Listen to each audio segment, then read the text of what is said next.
A lot of people choose to and a lot of people don't, but we're going to show you the reason why you should use a leader. Clarky will run us through that and give us the tips on those.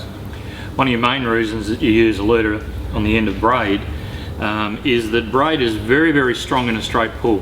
When you try and pull it like that, as I said, it's very, very strong. But if you rub it against anything, if it rubs against a log or a rock or anything like that, it automatically just starts to part because it's got tiny fibres in it.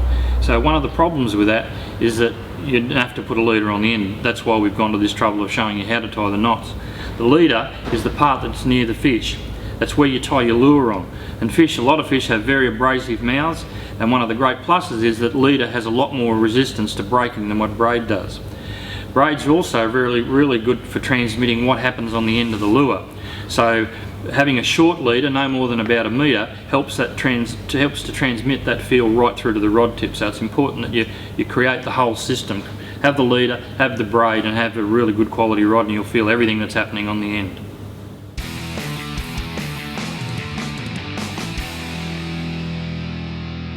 When you're flicking for yellow belly and cod, or whether it's hard bodies or spinnerbaits, what's the best size line and braid we should be using, Clarky? Look, this is a real personal choice. Everyone likes something different, but what we would recommend for around here, if you're chasing yellow belly and cod in the river, somewhere around that 20 to 30 pound, depending on the braid. There's a big difference in the thickness of braids. Some are very thin and very strong, some are a little bit more coarse.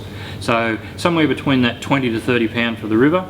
If you're up in the impoundments, you can get away with a bit lighter, maybe 15 to 20, not as much structure and get a little bit more opportunity to fight the fish. If you're in an area, say like the Murray River, where you're targeting big cod, then down there we'd say probably I'd run around 50 pound braid. You just need that little bit more strength in there because you get some big fish in fairly shallow water with lots of timber, so you need a little bit more resilience to breakage than if you were using 30. So we definitely recommend that you use 50. If you're using a leader on the end of it, which as we've been through before, you should be.